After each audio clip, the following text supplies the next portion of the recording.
Steve Jobs is now on his third medical leave in 7 years, and some investors are demanding that Apple's board release its succession plan. There'll be a vote on that proposal today at Apple's shareholders meeting. One man with an authoritative view on what Apple directors should and shouldn't do is Bill George. He serves on the boards of Goldman Sachs and ExxonMobil. Bill is the former CEO at Medtronic. He now teaches at the Harvard Business School. Bill, I understand that you oppose this proposal. I want you to explain to us why, because given the circumstances around Steve Jobs' medical leave and Apple's record of disclosure, you can't blame investors for wanting to know a bit more. Well, Eric, first of all, it's good to be back on the show with you. And second, I think we should all be praying for Steve Jobs' health. He's had a rough bout since 1994. He's gone through two very difficult illnesses in pancreatic cancer and liver transplant. We don't know what the circumstance is, but the company has gone through these before and come out very well, and he is He has showed his face with President Obama, which I was very pleased to see, and I'm sure he's in active contact with the company. Now, as far as the board goes, I think this board has a responsibility to do strong succession planning, both in the short term and the long term.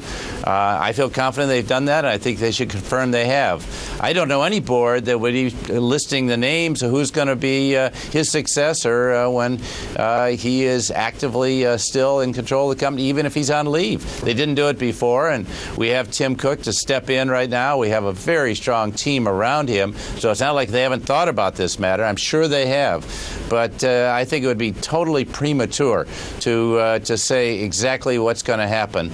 And it frankly reminds me of other circumstances. McDonald's went through losing two CEOs in 1 year, and Jim Skinner was appointed, and the company's done spectacularly well. So I think it's not appropriate for the board to go further than to say they have a succession plan in the short term and in the long term for the company, and those circumstances always have to be evaluated at the time. We are talking about what Apple's board needs to do. There's a shareholder proposal on the table that will be voted on at today's Apple shareholders meeting, Bill, in which shareholders, or at least one group of shareholders, wants the board to disclose its plans for replacing Steve Jobs and to explain how Apple is nurturing its executive team. Now, as we were saying before, you oppose this proposal because it would require Apple to list the names of executives who are in the running to replace Steve Jobs. But how about this?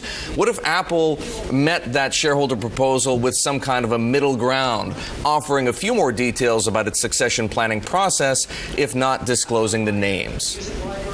Oh, I think they could do that. I think every board should. I've been on very major boards have gone through succession planning. I mean, Goldman Sachs did it. Unfortunately, when Hank Paulson went to Treasury, Lloyd Blankfein was fully in place there. Novartis has gone through it, Target, Exxon. We went through it at Medtronic twice. So I think that's the only responsible thing to do.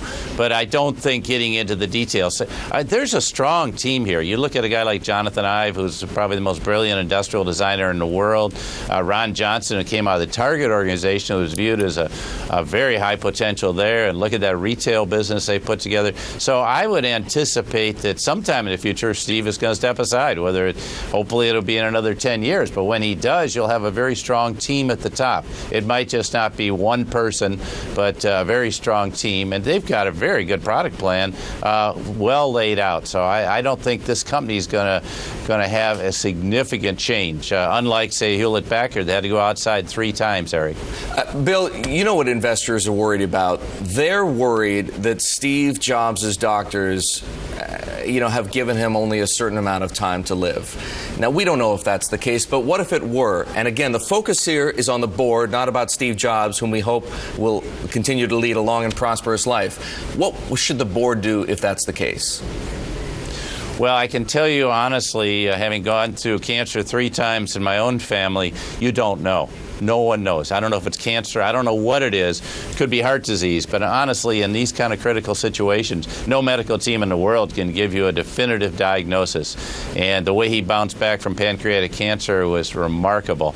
So, and I'd hate to think they preemptively decided something back then, because it might have been very different.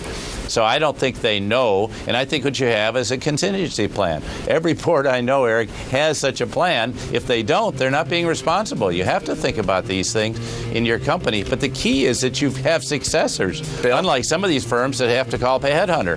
Bill, we have to run. Thanks so much for joining us. Bill George on Thanks, what Eric. Apple's board should do at today's shareholder meeting.